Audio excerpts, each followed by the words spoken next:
I've got Frosty Beedle with me, drummer from the prog band Lifesigns. It's really nice to have you on the show. Thanks for joining us, Frosty. Well, thanks for having me. How are you doing today? Having a nice cup of tea? I'm having a nice cup of tea. I've managed to avoid snowball fights. Have you got snow? We had snow this morning. Oh, that's amazing. We didn't have much. No, well, I mean, it's winter. We're meant to have snow. I know we are. There was only like a little sprinkling, a handful, if that, this morning in Northampton.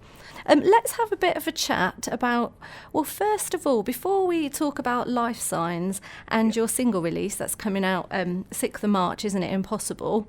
Let's kind of go back, because I've been reading about your amazing career and all of the things that you've done and all the artists that you've been out on tour with and played drums with. And it seems really exciting, actually, your life. Well, I mean, I guess I've been very blessed to have been around at a time when the music industry has been alive and kicking. The live music scene 20 or 30 years ago was probably a little bit more happening then than there probably is now. Lots of different artists coming over from America, and basically I did my stint in Cutting Crew for about 6 years, and then when I left Cutting Crew, I basically turned to being a freelance musician, and I had quite good qualifications. People knew who I was. It's about meeting people, knowing people, as well as being able to play and do a job. So yeah, I mean that's just basically been my career. And for the last 20 years, I've been fortunate enough to have a West End show. So I've played at Mamma Mia. So you like ABBA then? Yeah, actually, people say to me, how can you do something the same for 20 years? And actually, I think ABBA are great. I love ABBA. Yeah, and I'm not just saying that. I think they wrote or have written, if it's the correct English, some really good quality pop songs. Oh, of course they have. So absolutely timeless classics, aren't they? Timeless classics. Feel-good songs. Everybody knows the songs. That's right. Talk to anyone of any age and they will have heard an ABBA song. So that must be a real privilege to do that. Yeah, I mean, we have people coming from far and wide to see the show, and they keep coming back in their droves. And we have some people. We had one gentleman who came from Japan, and he actually saw 110 shows. Really? That's very, that is a die-hard fan, isn't it, of Mamma Mia? You've got to hand it to him. You still have to give him free tickets, bring his mates along. Yeah, so I've had a very, as you point out, I've had a very varied kind of musical career. And it's all different genres and styles of music then, isn't it? I mean, you've played with the likes of Boy George, Midge, Sinead O'Connor, Kiki D, Jason Donovan as well, and you sort of toured around the world numerous times, haven't you?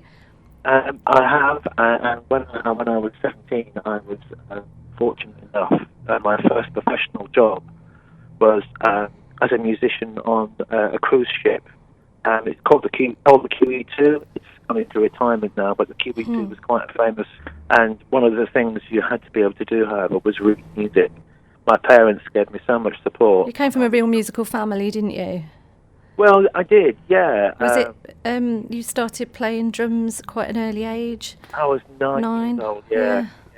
It was just something that happened. I used to slap my knees playing along to drummers, and next thing I knew, I was kind of encouraged to have a go at this, and it was just something I fell in love with.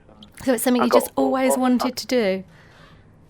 I mean, once I started playing, I mean, I had all the love and support from my family that you could ever wish for. That's lovely, isn't it? Blessed in that respect. Yeah. I used to go playing in pubs and clubs when I was about 12, and I used to have a special dispensation, a license. It was a piece of paper with a license from the Education Authority, which actually allowed me to go playing in pubs and clubs. Because you were so young. Because I was underage, and in those days, going back a few years now, every pub and every club had an organist and a drummer. So, and that's how I kind of learned. That's a really good experience, isn't it? Because you're really getting to know how it works. You're working with different crowds, different people. That's right. It's like anybody who learns to play a musical instrument. Yeah. there's no better way to learn than to actually go out and play with friends or people or do gigs, because it's all about listening and reacting to what's going on around you. And particularly with drumming as well, with this style, because you've played with so many different artists, you've sort of had this pop career, and you can also read as well, obviously, as a drummer too, which isn't, some drummers can't, they don't have that either, do they? Don't have that as another skill set. So that was one of the things that my parents insisted that I do, was I had some kind of tuition and be able to read. And it's helped, of course it's helped my career. It's everything I do. If you get called in to do a session somewhere, then you get the music in front of you, and 10 minutes later the red light can go on. And you're good to go. You've just expected. You're good to go, yeah. And some of that reading is not just reading, it's also interpreting the music, because some drum music is actually quite scant. It's a bit, there are just kind of a few pointers in some drum music, some is more specific. So you have to kind of just use your experience. Do you have stuck in? Well, indeed. Do you have like a favourite kit, or are you endorsed by anyone? I've been endorsed by several companies in the past. Yeah. At the moment, I've been having a bit of a flirtation with a company called Natal, and they're actually based in Milton Keynes, which isn't far from where I live. No, that's quite close, isn't it? It's close to us as well. And they make great drums. Cymbal-wise, I used to have various endorsements. But at the moment, I don't have an endorsement with anybody cymbal-wise, but I've got... Not yet, loads soon. But sometimes it's actually nice to be able to use what you want to use. What you're comfortable with, the different sounds, I suppose, for the different kind of style. That's right, as opposed to kind of being told by a particular company that you have to play this particular song. Do you have lots of drum kits at home? I've got 7 at home. 7? And 3 or 4 more in storage. And wow. And I have about 12 different snare drums and a wall full of cymbals. Oh my goodness, my husband would be so jealous. It's just stuff I've amassed over the years. I mean, some of that I've said goodbye to, but some of the things, I do actually still have a drum kit, which I had when I was 15. Well, you can never sell that. You can't, can you? You just have to keep it. So when you started this brilliant band then, Lifesigns, how did that come about? Because you've been with the band from the outset, haven't you? I know it's had different band members, but you're the solid drummer. You've been there from the start. So, how did that come about? Well, it was basically the brainchild of my friend John Young. Now, John Young played with Cutting Crew in a rehearsal one day. We got together and I played in a band he had called the John Young Band. And then John just got this idea of putting something new together. So there was me, John, and a bass player called Nick Beggs, who used to play with Kagajuju. Oh, yeah. And we were the original members of Lifesigns. And that was the first Lifesigns album. And who came up with the name? Lifesigns, I think we kind of all came up with the name. It was we had like a short list of names. And it's always very, very difficult when you're trying to find something to name a band. You kind of have to choose a name which you hope reflects what the band is about, and the band's, if it has any ideals, and the music behind the band. Yeah, so is that sort of about these ideas that you have, concepts or stories behind the songs and that kind of thing? I mean, it's meant to be uplifting and positive, and we're not dark, we're more light than dark. You are actually, definitely, because normally sort of the prog sound is synonymous with these lengthy tracks, which indeed you do have, and of course like the complex rhythms as well, but sometimes they can be quite moody, can't they? They can. Whereas, your albums, they're much more, I don't want to say poppy, but lighter, aren't they? Sort of catchy, very melodic, perhaps is the right word. Yeah, we like poppy. I mean, the thing is, we'd like to think there's something in the Lifesigns music for everybody. I mean, okay, it gets different tags. We've been called classic rock, we've been called poppy, we've been called progressive. But really, the idea is just to make music, and as you've pointed out and you've seen, is that we try to get melody and keep melody in the music, and that's really kind of a very strong thing. We don't just go on a 12-minute adventure. And No.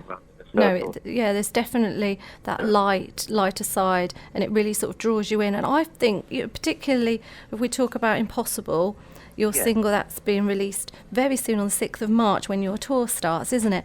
That's so catchy. Like, I'm actually now singing it along to myself, in the car and walking along. I'm really enjoying that song. Good. Yeah. I mean, that's great. I mean, Impossible, really. It's a song about nothing in particular, but I mean, it was inspired by John's kind of love of man's best friend, dogs. Oh, was it? Yeah. That's what it means. But it is kind of a song about anything you'd like it to be. It's just meant to be a positive and happy song. Yeah, and the video as well is quite mesmerising, I think. Yeah. It's got all these different sort of scenes. I wonder, who put that together, or where your ideas for that came from. That was actually put together by somebody called Miles, who worked for us and put the video together. It's got a bit of everything, hasn't it? But it's really quite quick, sort of succession of different scenes, like nature, and then it goes into an urban landscape, and then it sort of goes into sea turtles and rainbows. There's all sorts going on, really, isn't there? And American scenes. I see. The thing is, I personally like a bit of ambiguity. I mean, when I was doing the Cutting Crew thing, we used to have songs. Yeah. And then we really didn't always like doing videos, because the thing is, when you have a song, people listen to it. They have an idea in their mind, or it becomes something personal to them, or if it's an ambiguous kind of thing like Impossible. Yeah. And then as soon as you do a video, what you're might actually saying to people is, well, actually, this is how it is. Yeah, this is what it's about, and you have to read into it in that way. You're absolutely right. Yeah, it's really nice to then find your own way when you listen to it. So with a video like you have with Impossible, it's still got that ambiguity about it, that you don't really quite know what it's about. But like I say, it's just meant to be a happy, positive song, something that we thought we'd get out. I mean, basically, we've all got day jobs. John plays with Bonnie Tyler, and our bassist and guitarist work with different bands. I do my thing as well. Yeah. And we come together and we do gigs and we make music. I bet you have a jolly good time as well. You all seem like good friends as well. You really enjoy the process. Well, that's really important, because if you don't enjoy that, then you may as well just not do it. I mean, there's no pressure on us to actually do anything, but the music we do, more and more people seem to like. And you've got such a good fan base as well, haven't you? They really enjoy what you do. There's that live album where people are just loving it. You've got diehard fans. Didn't you manage to get your Cardington album funded via the Pledge Music campaign? We did. Yeah. It was actually incredible. It was funded within 48 hours. See, so that really goes to show the love. You've got a lot of love out there, haven't you, to get that done? I mean, that's pretty impressive. It is impressive. Money's very tight with record companies. Yeah. I mean, God, the days when they used to splash out thousands and thousands of pounds. Just to keep it all in-house is actually really great, because we have control over everything. Yeah, that's good. And it just makes for a nicer recipe. Wonderful. Musically as well. We don't have the pressure. Excuse me, we have a recording studio where we go and work, and we're very lucky. Well, you've had some rave reviews as well, haven't you? And you're nominated by Prog magazine for Best Album and Best Band for 2018. That's pretty cool, isn't it?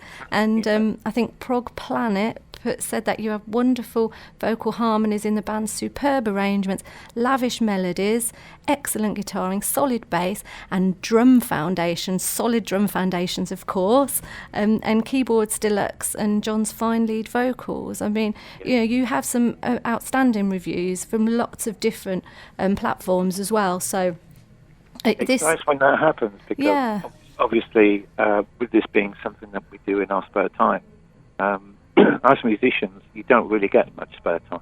No. So any time that we have to put into this, it's obviously extremely rewarding. And it's definitely being recognised, isn't it? You know, it really is. So that's fantastic. I must ask you about your name. Now, on the first album, you're down as Martin Beedle, and then of course then from here on in it says Frosty, and I think that why are you called Frosty? Well, Frosty goes back to the QE2 days. Does it? So yeah, if you got a story you can tell me about why you called that?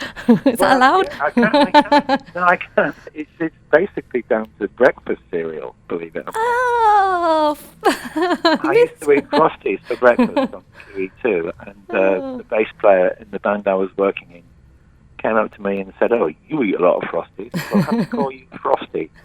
And the QE2, quite a big ship, 963 feet long, 1,000 crew, 2,000 passengers. But the next day I'm walking around the ship and everybody's going, "Ah, it's Frosty!" I love that story. That's fantastic. So when I came back to London after 3 years on the ship, and I tried to get some work, nobody knew me as Martin Beedle. Then, "Oh, you mean Frosty?" So it was something that I had to adopt, and I've kept ever since. That's good. Thank you for sharing that story. So you're touring then very soon. So you've got a tour starting on the day that the single comes out. So 6th of March. You start off in Swindon. We go to Swindon, Cardiff, Southampton, brilliant, London, Norwich, Oundle, and Southend. Awesome. That sounds really good. And then you've got a festival as well. That's right, the Fusion Festival. Yeah, the Fusion Festival. And then after that, this is most exciting to me. You're cruising, aren't you? The Cruise to the Edge. Right. So at the end of the month, that is a progressive cruise. And, what fun. It's called Cruise to the Edge, named after Close to the Edge. Mm-hmm. Yes, there's one of the bands on there, and the bands like, off the top of my head, Harken, Pendragon, Gong. Some of these bands go back years, Curved Air, Marillion. Oh, amazing. And so that's the kind of artist that you get on there. And basically people pay to go on the cruise. Yeah, like a fan cruise. I've been on a fan cruise before. I'll tell you where I went from. I went from New York to Bermuda and back on a fan cruise with Francis Dunnery. Do you know him? He's played with Hackett before. He was in It Bites. That's right. Yeah. Actually, there's a friend of ours who was an airline pilot, who's a very close friend of his. Topham. Yes. I know Topham. Well, there you go. See, small world, particularly in that scene. Small world. It is. We are actually flying out with Chris Topham. Are you? You must give him my best. I will. Many a brilliant night I've had with Topham watching Dunnery play. But those cruises are just awesome. And we went on, I think it was called the Norwegian Dawn, whereas your cruise line is the Norwegian Pearl, isn't it? That's right. Yeah, so it's sort of going to be that kind of vibe, which I just think is really exciting. I bet you have so much fun playing. It's very much a party vibe, and the people on there are lovely. The bands are great, and it's great because basically you play twice on the cruise, and then over the 5 days, the rest of the time you go around and see all the different bands and catch up with people who you haven't seen, and hopefully I'll get a bit of sun as well. Well, yeah, sounds wonderful, departing from Miami. Awesome stuff. Well, do you know what? It's been absolutely brilliant talking to you. Thank you. I feel like I know you now, Frosty. It's brilliant. Find out about your name and everything, all the stuff you've been doing. Do you know, I wish you so much success with this tour. I might try and come out to one of your gigs. Maybe the Oundle one is perhaps closest to us. I might try and get along to that. And, and this single, Impossible, so catchy. So we're going to play that now. Thank you so much. All the very best with your tour. Well, thank you for having me on your program. You're so welcome. And good luck with everything you do. Thank you so much. Bye-bye for now. Thank you. Bye-bye. Bye-bye. Seems quite impossible.